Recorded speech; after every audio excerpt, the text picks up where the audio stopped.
Okay. Hello, everyone. Welcome back to another virtual dental shadowing session. Today, we're joined by Dr. Judy, who is a pediatric dentist, and thank you for joining us. The floor is yours. Hi, yeah, thank you for having me. I'm excited to talk a little bit about pediatric dentistry today. So let's go ahead and get started. So this is kind of the topics I'll be covering today. I'm going to go over a little bit about my background and my personal road to dentistry.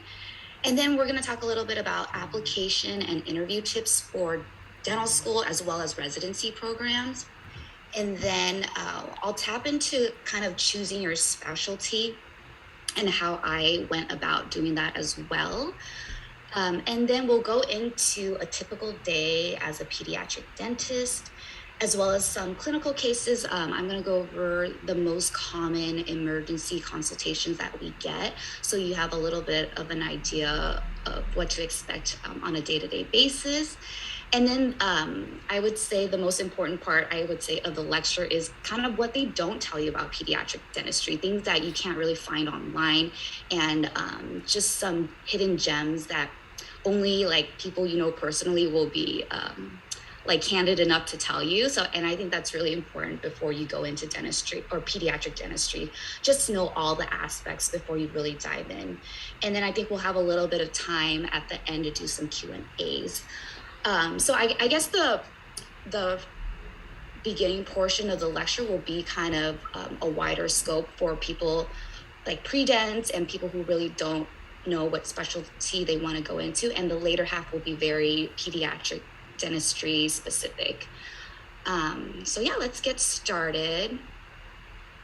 A little bit about myself. I am a board certified pediatric dentist. I practice in Southern California, and I've been out of residency for almost 3 years now. So I do practice at a high volume private practice, and I'll go over a little bit about what that means later on. Basically, I just see a lot of patients a day. So let's go ahead and talk about like my personal journey. I actually was pre-med all of undergrad. So I didn't make the switch until after I graduated from college. So went all 4 years studying pre-med, took the MCAT twice, and then it wasn't until I was in fourth year about to apply to medical school that I realized that that's not really the direction I want to go towards. So I took a gap year. I didn't know how long my gap year was going to be actually, but I really took that time to explore what I wanted to do. I knew I wanted to be in healthcare because I loved, you know, science and I loved the patient interaction. I just really didn't know which field to hone in on. And so during my gap year, I just had multiple part-time jobs. I was like an SAT instructor. I was an after-school teacher. And in the meantime, I just shadowed at a dental office. And at the specific dental office I was at, they had half adult dentistry and half pediatric dentistry. And, you know, I've always kind of gravitated towards kids. So I chose to shadow the pediatric dentist.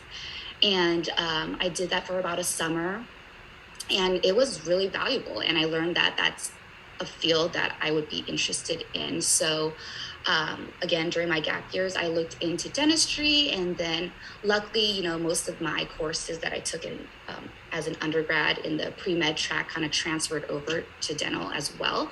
So I just kind of took the gap year to study for the DATs and really made sure that that's the field I wanted to go in. And I ended up doing 2 years of my gap year. And I would highly suggest a gap year for anyone. Even if you know you want to go into dentistry, a gap year I feel like is very important because, you know, you're in school for almost your whole entire life. And once you start that dental school, it's going to be go, go, go. So if you can afford a gap year, I definitely recommend at least a year, just so you can kind of relax from all the schooling that you've been in for your like childhood all the way into adulthood. So I know some people who already knew they wanted to be in go to dental school, but they took a gap year to travel and just spend some time with family friends. And I think that's really important just because, like I said, once you start dental school, it's kind of like go, go, go from there. Yeah, and then let me just skip to the next one. I went to dental school at UCLA, and it was a private. I'm sorry, it was a public in-state school. So a lot of people ask me about for advice about which dental school they should go to, and I always say, all dental school, after you graduate from dental school, everyone's going to be a dentist. Obviously there are some schools that are, it's all about the name, I guess, is the difference, but I think the biggest difference is the cost. So I think it's very important to factor that into your decision.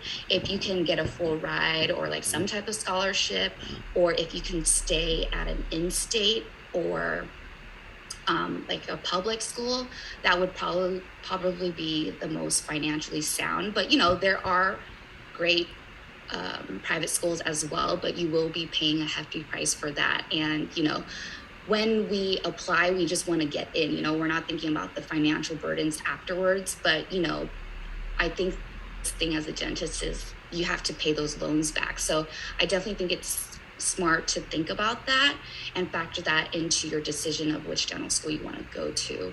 And then for residency programs, I did my training at Yale.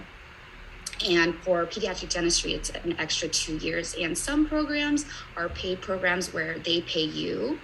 And then there are some programs where you have to pay a tuition still. And like I said, I think it's important to kind of choose the financially sound choice. And I would say it's probably best to, if you can, go to a school where they pay you. I mean, they're not going to be paying you a lot, but it's better than taking out more loans to do an extra 2 years of schooling. So that's kind of my background in education. So moving on to application and interview tips. So in terms of dental school, I mean, it's been a while since I even remember applying. So I'm sure a lot has changed since my days of applying for dental school. But I think the most important thing across all schools is your DAT scores. Obviously, for them to even look at your application, you have to have a minimum of a certain DAT score. So I personally, I believe I took the DATs twice because I wasn't happy with the first time around. So it's important to be confident in your DAT scores. And if that means taking it more than once, I highly recommend that. And then also being realistic with the schools that you're applying to. Really do your research and see with the scores that you have, which schools are kind of in your network of like reach schools versus realistic schools, and then some maybe fallback schools. And really do your research and see where you kind of land in terms of realistically where you would get in. And then after DAT scores, your personal statement's really important, as well as your experience. So I think it's important to show that you did do your research and have some experience in the dental field, but everything doesn't have to be all dental. If you have outside hobbies, I think that's a great way to kind of bring in that human aspect. Like, your whole life is not going to be dentistry. You'll have other hobbies outside of that. And I think during the interview process, that's an important thing to bring up, because everyone who they're interviewing are interested in dentistry, but what's going to set you apart is maybe some other hobby, something you're really good at outside of dentistry that you can kind of show them. So in terms of dental school, obviously the scores are important, but once you get an interview, it's about your personality and if you'll fit into, the culture in the school that you're applying to. And then residency programs, it's interesting because from my experience, in terms of what's really going to get you in is, I think, your personality and whether you get along with the residents. A big part of residency interviews is, getting to know the program, making sure it's a fit for you. But also making sure that you get along with these people, because they're going to essentially be your coworkers for the next 2 years or so. So I think in residency programs, you can do what they call internships, which is you kind of reach out to the school and see if you can kind of shadow. Some are a week long, some are 1 day, some are 3 days. You kind of, they have a program that where you can go in and see what a day in the life of a resident really is. And I think that's important, especially if you're really interested in a specific school, kind of to put your name out there so they know to look out for you in the next application cycle. But just know at the same time, it can hurt you as well. So if you're kind of just doing an internship and you're kind of a fly on the wall and you're not really contributing, that really is not going to help you in any way, shape, or form. It can actually hurt you. So my biggest advice, if you're doing an internship, is to make sure you're proactive and you're really taking that time to get to know the residents as well as the program. It's not all about trying to impress them. You actually want to see if that's a program you like and you want to go to, so like I said, don't be a fly on the wall, but also don't get in people's way because, they're residents, they have patients to see, they have a job to do as well. So you want to find a fine balance between, not being too quiet, but not overstepping your boundaries. And then, like I said, personality, seeing if you're a good fit. When I interviewed at programs, I was going off like whether the residents seemed happy, whether they were, just telling me what I wanted to hear, or if they were genuinely happy with their program. So that's one thing to keep in mind, that in any type of interview, you're not only being interviewed, but you're interviewing the program or the dental school themselves. So, my biggest tip is always to be yourself, because if you're not yourself, then you're not going to be happy where you end up. So that's my biggest takeaway. And then I'm going to tap a little bit into choosing a specialty. So, everyone kind of goes in a dental school with a different motive. So me, because I had the shadowing experience, I kind of knew I wanted to do pediatric dentistry, but at the same time, I honestly didn't know all the other specialties within dentistry until I got to dental school. So I wanted to keep in mind that maybe I would be interested in something other than pediatric dentistry. Obviously that wasn't the case, but it's very important to have an open mind, really explore all your options. Dental school is a great time to really kind of dive into every little thing. And you'll naturally gravitate towards a specific thing just because of the course of dental school. You're going to be exposed to a little of everything. And if you're interested in a specific field, definitely go and join those study clubs, join those organizations where you can learn more and really get to know faculty or residents on a personal level, where you can really get the inside scoop on how it really is as practicing that specialty. So really do your research. I've had classmates who joined every single club, and they just wanted to get a broad scope of everything to see what they liked, so don't be afraid to really explore your options. I think a lot of people at UCLA specifically, it's a very specialty heavy school, so people go into UCLA having a specialty in mind, but be open to other specialties. And I know people who came in for one thinking they wanted to do one specialty and then didn't decide until maybe third year, which is a lot later on in their dental school career, that they switched to something else. So it's never too late. And then I also know people who didn't consider residency programs until after they graduated and they've been out practicing and realized that, oh, I'm seeing a lot of kids and I enjoy this. So they were a general dentist at first, and then they're going back to get their residency specialty. So, there's no one road to dentistry. So just keep an open mind and just know that you can always do a specialty program anytime in your career, whether you can do a specialty program when you're out after you've been out practicing for 10 plus years as a general dentist. It really doesn't matter. So yeah. Now I'm going to go into, the very specific things about pediatric dentistry. First, we're going to go over a typical day. So a typical work week. So the great thing about being a dentist in general, I think a lot of people don't realize, but In dentistry, you don't really have like one full-time job. A lot of people have multiple part-time jobs. So you'd be working at maybe 3 offices and maybe like 1 or 2 days at each. So that means that you can essentially create your own schedule and you can essentially work as much or as little as you want. So I think I'm a little I'm a little bit of an outlier in a sense that I work with one office and I'm full-time there. And that's, like I said, most of my colleagues are part-time at different offices, and there's pros and cons of each, you know. But my typical work week, I chose to work 4 days a week, and it's with a total of 36 hours a week. So a typical work week for most people are 40-hour weeks. I work a little less than that, and I chose to work longer hours on Monday and Wednesday. So you'll see here that Monday and Wednesdays I work a 10-hour day, including lunch. It's like a 12-hour day. So 7:45 to like 7 p.m. at night. Those are pretty long days. And then a typical 8-hour day on Tuesdays and Thursdays. So, you know, right now the schedule is amazing. I get 3-day weekends every week, which is great. I would say it's a pretty nice schedule, but I also know, you know, people who work 6 days a week. You know, it's really what you want, you know. So that's the great thing about being a dentist in general. You have flexibility in your work week.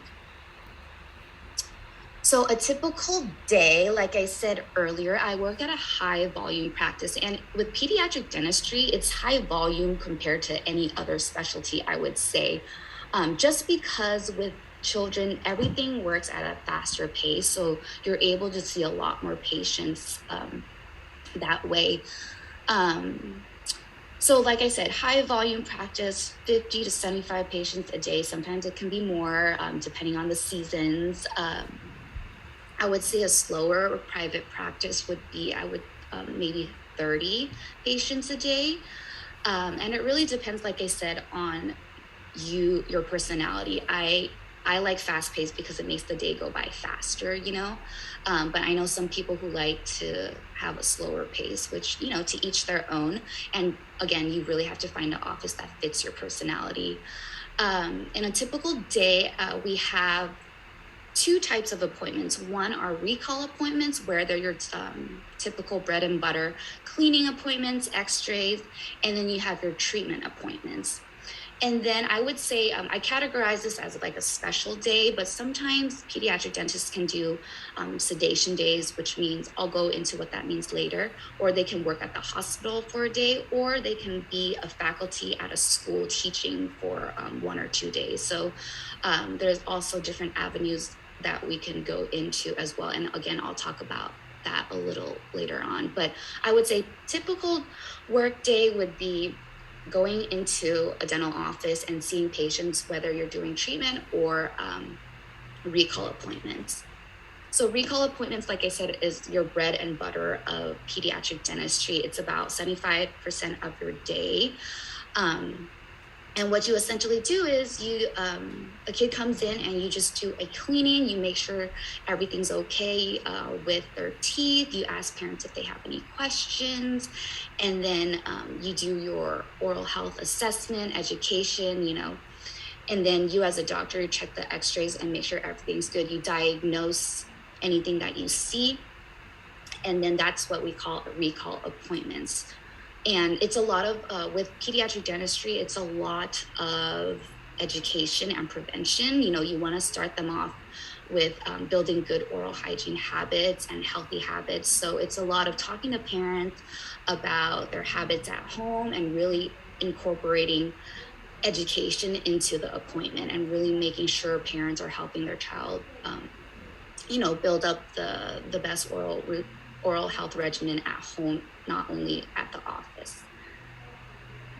And then we have treatment appointments. So in pediatric dentistry, I would say you have your like bread and butter treatment, and you're doing kind of like, these are the 4 treatments that you'll be doing for like the rest of your life every single day. So the the most common thing are, white colored fillings for smaller cavities. And then if they have larger cavities, you're going to be doing either those silver crowns or the white colored crowns, and then baby root canals for those deep cavities, and then extractions.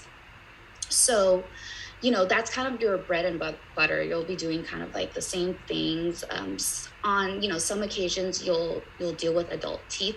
Actually, one thing I wish someone told me is, it really depends on the office, but mostly you should be working on baby teeth, but you also see teenagers as well, which means all adult teeth. So it's a lot of people go into pediatric dentistry because they don't want to deal with adult teeth, but just keep in mind that you will have teenagers as your patients, and some of the times you'll be doing adult dentistry as well.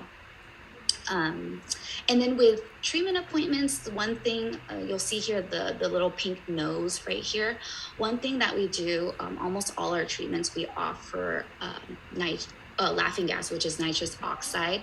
And that really helps, calm the patients down. It doesn't make them go to sleep or lose consciousness, but it just kind of takes the edge off for any younger patients who are anxious, or any patients who are anxious in general. So that's kind of like, in terms of treatment, what you'll be doing. And, I always tell people with pediatric dentistry, it's a lot less about the technical aspects of dentistry. It's more of behavioral management and, really making sure you're providing a positive experience for kids. Because, you hear it all the time, that, parent or adults who are afraid of the dentist because they had a bad experience early on when they were young. So as a pediatric dentist, your main job is to kind of build positive experiences and making sure they're comfortable so that they don't grow up with dental fear, which is a lot of what people have as an adult. So again, it's a lot of behavioral management and less about the technical aspects of dentistry. So I was talking about those special days earlier. So as a pediatric dentistry, a lot of people don't know that there is, you do dental treatment under sedation. So these are for the kids who, have rampant decay and they're in pain, but they're too young, or they're too anxious to do treatment in the chair with just the laughing gas. Sometimes they need a little bit more. And that's when you would do treatment under some type of general anesthesia where they're asleep, and you can do all the dentistry that they need when they're nice and comfortable under sedation. So you might be at an office where they offer in-office sedation, and I do in-office sedation. I used to do it once a week, but now I do it once a month, where we have an anesthesiologist who is responsible for, having monitoring the vitals the entire time, and they make sure it's nice and safe for the child. And then you as a dentist do the dental aspect. So they come into your office, they bring all their equipment, and then we provide a service for the families where we do general anesthesia in the office. Now, sometimes it's not safe to do general anesthesia in the office if they have any pre-existing conditions. And, our number one priority is to make sure it's safe for the child. So if the child, say, for example, has a high BMI, or they have some type of pre-existing condition, whether it be a heart condition or a respiratory condition, we want to make sure it's safe for them. So they still can undergo general anesthesia, but we want them to be in a hospital setting where, if some type of emergency occurs, we're fully equipped in an emergency setting. So most offices do in-office sedation, and then if they need to, they will be referred to for general anesthesia in an operating room in some type of surgical center or some type of hospital. And in order to be a pediatric dentist in the hospital, you have to have what we call like hospital privileges. You can't just show up at a hospital. You have to have some type of affiliation with the hospital. And usually that's kind of coordinated through an academic setting, whether it's like a dental school or a residency program that has hospital privileges, or whether you're a private doctor who is affiliated with the school or some type of hospital privileges. So, not anyone can just show up at a hospital. You have to have some type of relationship with the hospital or surgery center. And I would say the biggest experience you have in the OR setting is in your residency program. So I did OR, general anesthesia in the OR in my residency program almost every week, and it was such a good experience. You learn to work with the OR team. There's there's an anesthesiologist. You work with the OR techs, and it's a really great experience. So that's another aspect of your typical day. Some people might have hospital privileges and be at the hospital maybe once a week or twice a month. And then the last thing is being faculty. I personally am not a faculty at any teaching facilities, but I've had colleagues who teach 1 or 2 days, or even some colleagues who do it full time. So it's a unique experience. You get to kind of be at the opposite end of you're no longer the dental student, but you're the faculty. And I think it's very rewarding, and maybe I'll do that down the line. But you can have part-time positions. You can be a volunteer where you just if you're not working in clinic one day and that's an avenue you want to go into, you can ask a school to volunteer. They'll be happy to have you work with the dental students, or you can be like full-time and you might not want to do clinic at all, and you want to be a faculty full-time. So that's definitely another option as a pediatric dentist as well. So I'm going to go over some pediatric clinical cases, some things that you might expect parents to come and ask you. Like I said, I talked about the bread and butter treatment, like the fillings, the crowns, some extractions, but this is really like honing in on emergency cases where kind of parents freak out. They're like, oh my gosh, what's going on? And you as a pediatric dentist see this all the time, maybe even multiple times a day. So I think it'll be fun to talk a little bit. So case 1, we always have parents saying, oh my gosh, my kids have shark teeth. And oh my God, I didn't even know that sharks had 2 rows of teeth. Parents would always say shark teeth, and I'm like, why do they call it shark teeth? But finally I realized that, yeah, sharks have 2 rows of teeth. And this, you can kind of see in this picture, on some occasions you would have the adult teeth growing behind the baby teeth, and you have 2 rows of teeth going on. It looks kind of crazy, but this is actually pretty common. And basically, why does this happen? So this is what we call like ectopic eruption. Basically, ectopic eruption is when a tooth grows out in a position where it's not normally supposed to grow out. And basically what makes a baby tooth loose is when the adult tooth is growing underneath, and it kind of dissolves the root of the baby tooth and it pushes it out essentially. But if the adult tooth is not growing directly underneath, this is kind of what happens. It kind of grows in a position where it doesn't allow the baby tooth to become loose on its own. So what do? So as a pediatric dentist, you kind of outweigh your pros and cons. If you don't have to do treatment, you try to avoid it if you can, because the younger the child, the more prone they are to getting quote unquote traumatized from having to numb them. So if you don't have to do treatment, I'm a little bit more on the conservative end. I kind of let things happen naturally if I know that the baby tooth is going to fall on its own. So you have 2 cases when this happens. One, when you see the 2 rows of teeth, you check to see if the baby tooth is loose. If it's super loose and you know that it's going to fall out eventually, then I just kind of encourage the patients to wiggle it out on their own, or have the parents help them wiggle it out. And a lot of parents are surprised at this, because I think there's maybe some myth going around saying that you're not supposed to touch the tooth when it's loose. You're supposed to let it fall out naturally. So parents are always surprised when I'm like, yeah, go for it. Help them wiggle it out. The sooner the baby tooth is out, the more chance the adult tooth has a chance to push forward. So the adult tooth, you can see that it's kind of positioned towards the tongue side a little bit more. It's not going to stay in that position. It's not going to continue to grow out that way. Once the baby tooth here is gone, the natural force of the tongue will push it into its proper position out here.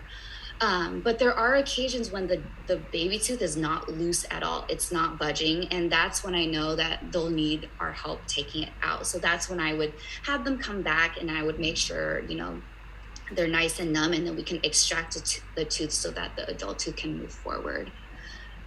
So that's something I see probably on a daily basis, multiple times a day, parents asking like, oh, what's going on with these shark teeth? So super easy fix. Like I said, if it's loose, wiggle it out. If it's not, we just schedule them to come back so we can extract it for them. And then case number 2, the case of the gray tooth. So we have this a lot as well. So you see in this photo that this tooth here, it appears a little discolored compared to the other baby teeth next to it. So what happened? So the first thing when I see this, the first thing I asked is, has your child bumped the tooth recently? Did they fall? Was there like a ball to the face? Did the sibling, accidentally hit them in the mouth? Was there any type of trauma recently to the tooth? And most of the time, the answer is yes. So this tooth discoloration can happen anytime after an accident. So it can happen maybe 1 or 2 weeks later. It can happen a month later. It's very unpredictable. But basically what's happening is anytime the tooth has been traumatized, there's blood vessels within the tooth. And when you hit it, the blood vessels gets damaged. It's much like when you accidentally hit yourself, you get a bruise on your skin. It's kind of like that, but this is what happens in tooth form.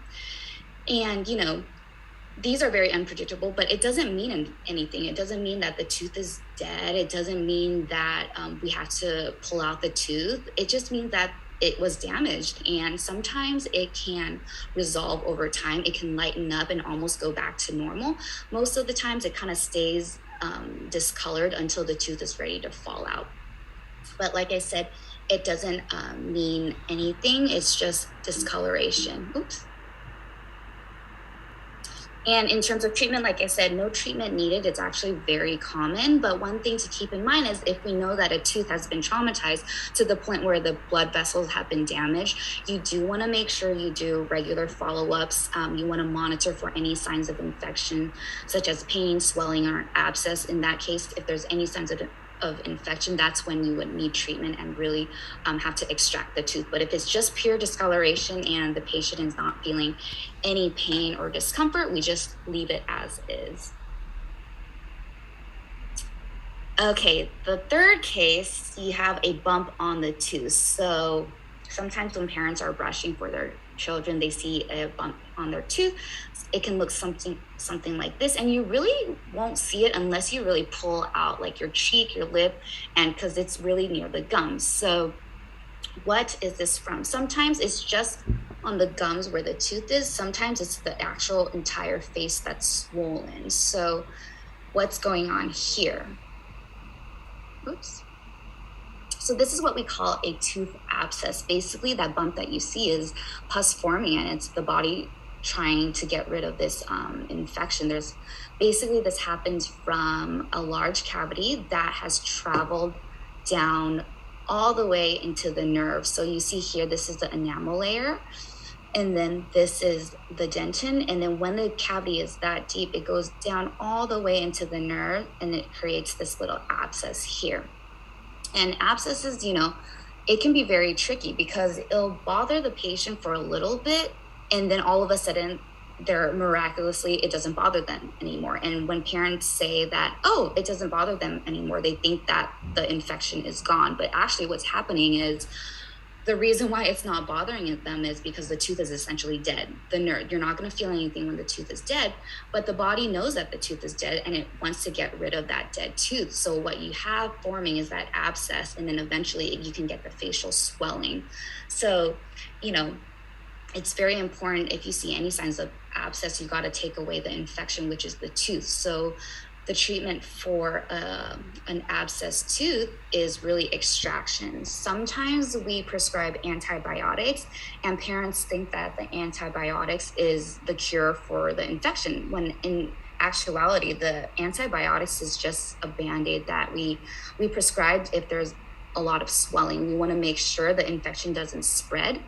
So we prescribe antibiotics just to contain the infection so that we can do definitive treatment, which is to extract the tooth. So, abscesses are very tricky because most parents think that once the pain is gone, they don't have to worry about it. But I always make sure that they know, the infection, your child's gonna have a chronic infection until that tooth is extracted. So very important, as with any type of treatment, to really educate the parents and not just say, okay, they need to come back for an extraction, or okay, I'm going to give them antibiotics, but not explain what it is, because it's important for parents to know why you're doing treatment, and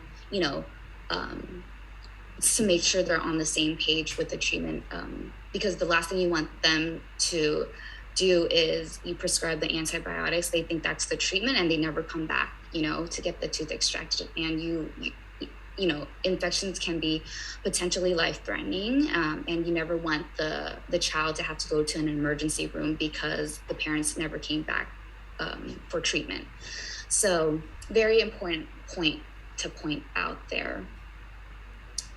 So yeah, those were the three most common consultations we get for type like emergencies. And now I'm going to go into what they don't tell you about pediatric dentistry. So the things that they don't tell you, definitely things that I had no idea or didn't focus on when I was entering dentistry, which is a lot of people want to do pediatric dentistry because they don't want to deal with adults. But really, you're interacting with parents, I would say a majority of the time. You're talking to parents when you're diagnosing and you're doing a treatment plan. So not only is it just interacting with the patient, but a lot of it is interacting with the parents and really educating them on how they're taking care of their child's teeth at home. So, sometimes you have to have difficult conversations with parents. One thing to keep in mind is that everyone parents differently, and you never want a parent to feel like you're judging them, but it's your duty to educate them on proper practices. So, it's something that takes, I would say, time practicing as a pediatric dentist. You're not going to learn this in dental school, like how to talk to patients in general. It's something that you have to learn through time. And I think it's a very important aspect of dentistry, as well as being able to communicate things, knowing that everyone parents differently, everyone has different religious beliefs, everyone doesn't believe in, the things that you believe in. And it's very important to be a good clinician and do your duty as a healthcare provider, giving them the correct facts, but also respecting everyone's beliefs and wishes, So that's an important aspect to consider. If you're not good with communicating, or you want to do pediatric dentistry because you want to avoid talking to parents, it's quite the opposite, actually.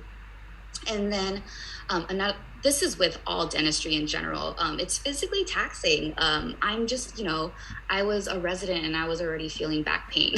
So it's very important to take care of your physical health with dentistry specifically, because I work at a high volume practice. I'm always standing up, sitting down, I'm hopping from chair to chair, seeing patients. And, with pediatric patients, they wiggle around. And you're like wiggling with them just to look in the mouth. So I've learned certain things, to really position the patient before going into the mouth. A lot of times we position ourselves so that we can see, but I've learned that you position the patient so that that works in your favor. So very important to have good posture. I have colleagues who have like neck pain, back pain is very common. So you just really got to take care of yourself and know that that's part of dentistry.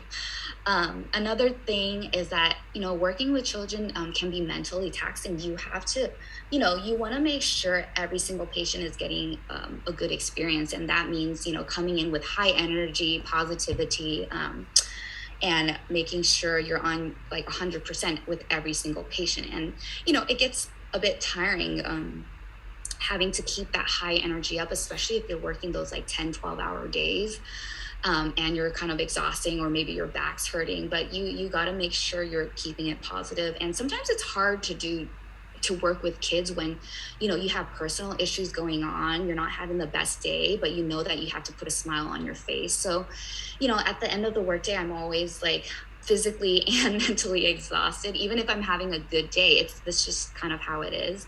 And then one thing to keep in mind is, at a pediatric dental office, it's very common to have crying kids, and they're not crying because they're in pain. They're just crying because they're nervous or anxious. And, I've learned, I'm so accustomed to crying that it doesn't even faze me anymore. Like, like sometimes I don't even realize that until someone's like, oh my gosh, that kid's crying. I'm like, what? Like, you just get really used to it. Yeah, so, these are things to consider. I think, it's unavoidable, but it's good to prepare yourself. This is kind of how it is. And there's things that you can do to prevent, these things, just being mentally prepared, being physically prepared, making sure you do yoga, or making sure you're using your loops, or making sure you have good ergonomics. And that will kind of help with, all these things. Okay, so more about what they don't tell you is another thing I didn't consider is that, when working with children, when school's out, that's when you're busiest. So don't expect to be, if it's like MLK weekend, don't expect to be getting that time off, because that's when the kids are trying to come in. A lot of parents don't want their kids to miss school. So summer are really busy days. Holidays are really busy days. So just keep that in mind. Obviously, you do get some holidays off, but, on the ones where it's like 50-50, you're probably most likely working. Another thing, like I said, with dentistry, you have great flexibility in your schedule, but if you're not working full time, most likely you're not getting benefits. And that's a major thing with dentistry is, when I wasn't working full time, I had to pay for my own medical insurance. I didn't get any like 401k package or anything of that sort. So, if you have a spouse where you can get in on their plan, that's always great. But as a person working in multiple part-time jobs, you most likely won't get benefits. And that's something to consider as well. Another thing, you'll sound like a broken record. So, like I said, a majority of your days are talking to patient education. They're here for cleanings and making sure they don't have cavities. And you have to make sure that with every single patient, you tap into the education aspect. And, I always feel bad for my assistants because they hear me say the same things to every single patient, all like for 8 hours or 10-hour plus days, so you'll be saying the same things at this, like, I also think it's a good thing because it's like you have this routine going, and like you just know what to say at this point after doing it for like 2 or 3 years. But you will repeat yourself day in and day out saying the same things, like don't forget to floss, don't forget to brush 2 times a day. But again, that's really important. You want to make sure you're doing the education aspect of the appointment, which is very important in pediatric dentistry. And then I think I tapped a little bit about this earlier. Patient load will be a lot greater than specialties. When I tell my friends how many patients I see, they're like, their eyes widen and they're like flabbergasted. But like I said, in pediatric dentistry, things move at a very fast pace. One, because children can't sit for long appointments. So you want to keep it as short as possible because their attention span, they start getting wiggly towards the end. So I would say, for treatment, you try to be in and out in less than like 20 minutes. You can't expect a child to open their mouth for that long. So, that just means that you'll see a lot more patients a day than I would say, a general dentist or an oral surgeon. So just don't be alarmed at the number. It's totally manageable and doable.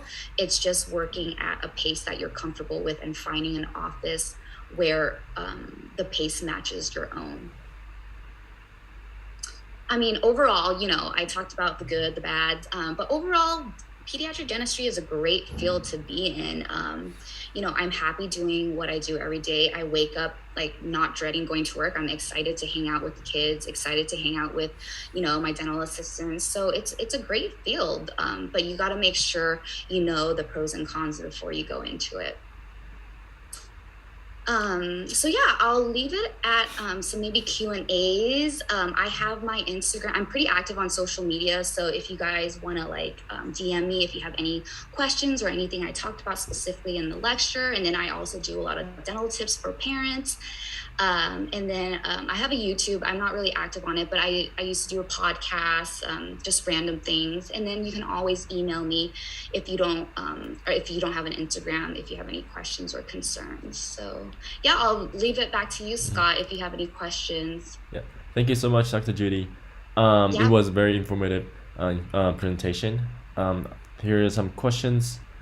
So the first question is, how is preformed crown or stainless steel crown placed? Is there any prior procedure needed to do so?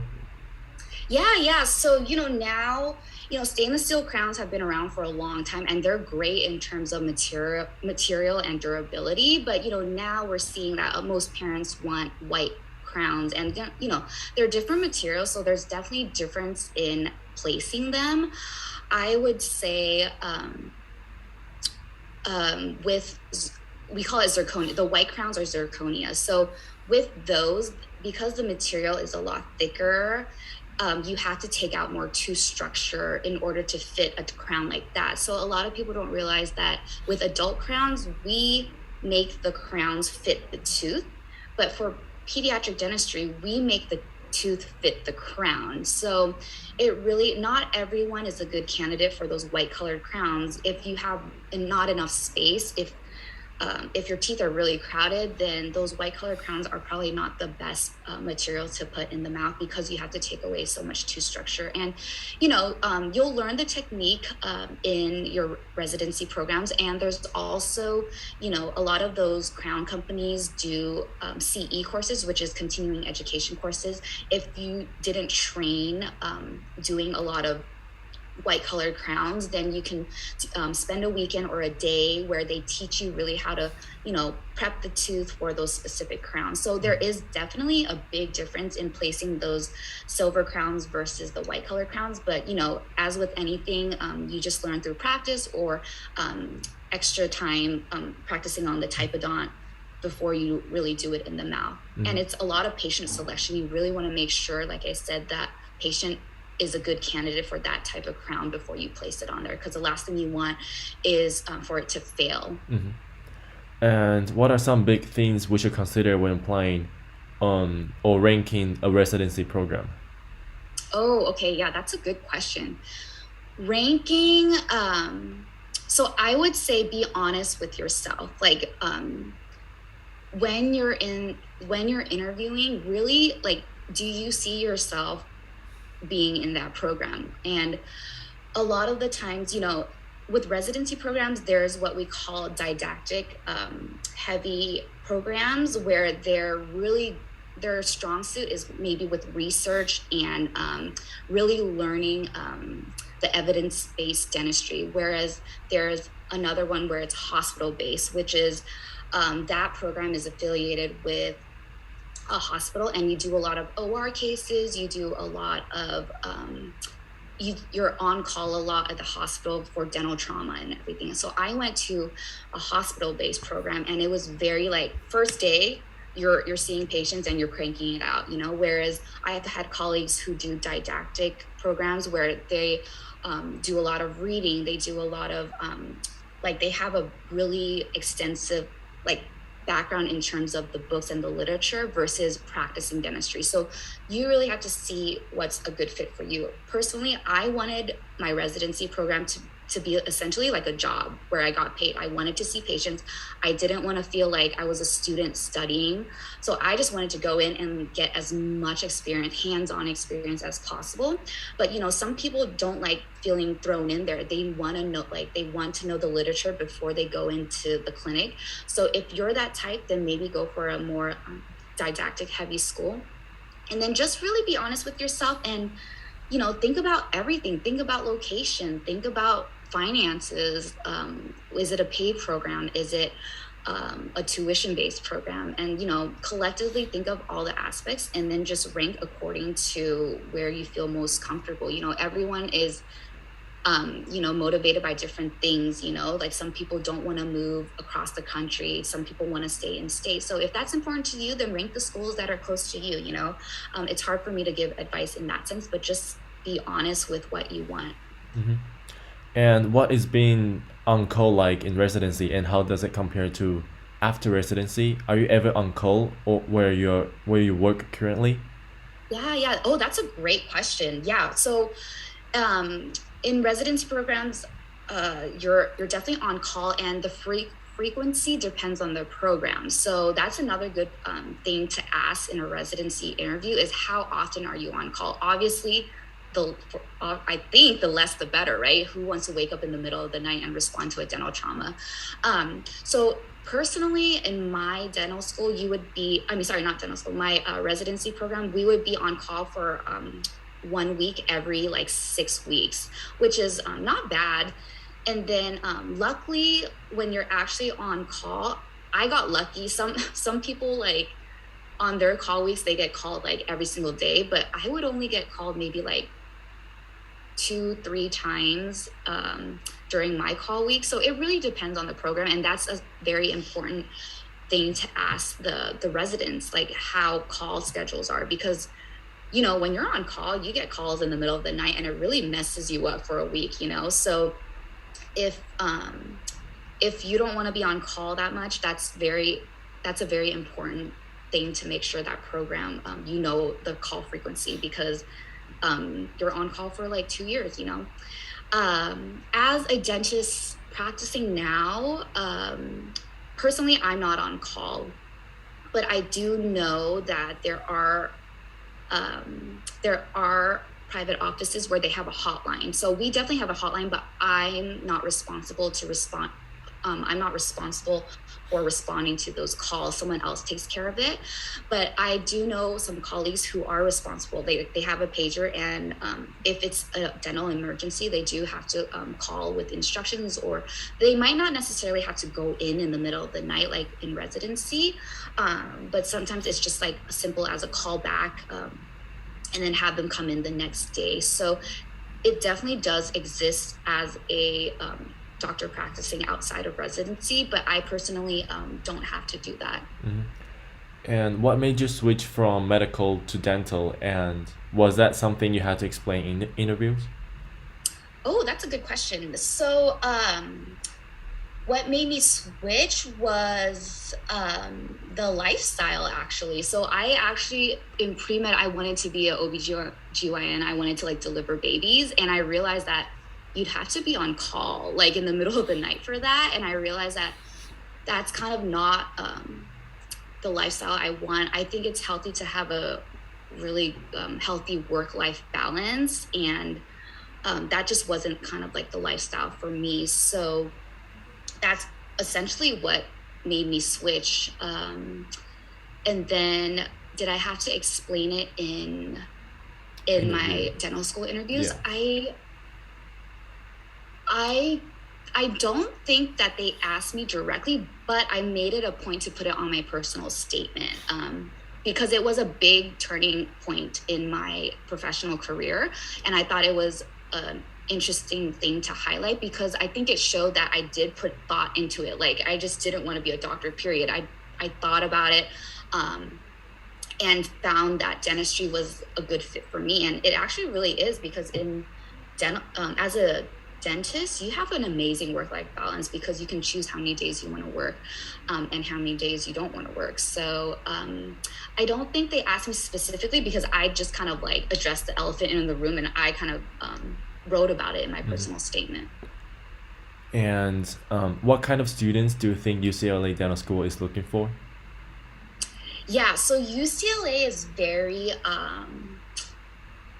I would say like they're bred for specialty, right? So like every person going in is ready to like move forward with a specialty program. This is not the end of the road. So in order to like have people who who are successful in getting into a residency program, they do look for really high DAT scores. So if you want to get into UCLA, I would say a strong DAT score is what's going to get you in the door. And then, like I said, once you're in the door, your personality, they just want to make sure you're like, you can talk to people, you're not like socially awkward. But yeah, one thing to keep in mind is UCLA is very didactic heavy. It's very rigorous. I would say I love school, but dental school for me was difficult because it's not the material that's difficult. It's just the amount of work they throw at you. So, if you go to UCLA, you want to be prepared. Like, you're throwing in people who are like top, like 3% of their class. And like, when you're surrounded by everyone like that, it's a very humbling experience. So you got to be ready and mentally prepared. But there's other schools that are not as like rigorous. So, but UCLA, I definitely think that they look for strong DAT scores. Let's do the last few questions. Did you have any free time in residency, or was it limited?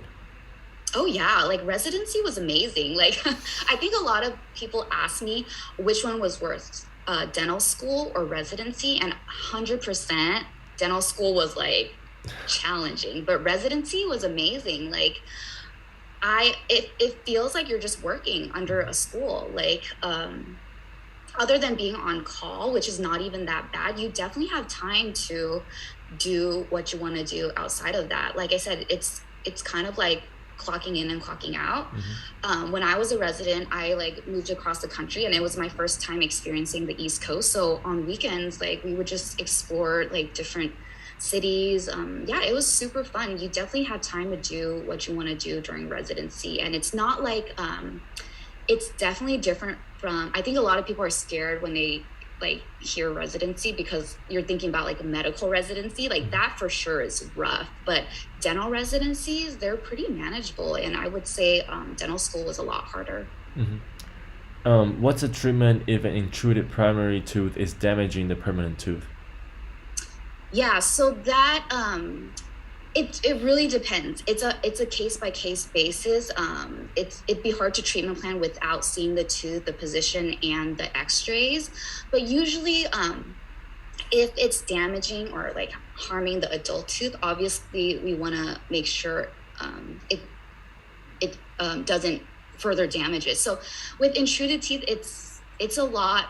Those I would say are the most complicated cases, and sometimes it takes a multi-specialty approach with oral surgery and orthodontics. So it really depends on, like I said, without x-rays or clinical exam, it's hard to say. But usually if an intruded tooth is not damaging the adult tooth, sometimes we let it spontaneously erupt. With primary teeth, it's very amazing how things spontaneously correct itself. So yeah, it would have to be a case-by-case basis. And the last question is, what's a requirement to work as a faculty in dental school? Ooh, that one's interesting. That one I personally don't know too much about, but I can connect them with someone if it's someone that really is looking into that. But it really depends. So like I said, there's volunteer, there's part-time, and then there's full-time. So if you're actually getting paid by a school, sometimes they would just put out an ad, or like you can find it on Craigslist or by word of mouth, and you just apply and they'll tell you what the requirements are. But if you're like just volunteering, I think you can just like reach out to the department that you want to volunteer in. They'll probably be more than happy to accept you as a volunteer. But if you're being paid, that's like a different story. So I can connect that person with my friends who are a faculty. Okay, thank you so much. I think that's all we have for today. And for the viewers, we are gonna put out the quiz link, and you'll be expired within the next 24 hours. So make sure to do them. And thank you again, Dr. Judy. Yeah, thank you for having me. And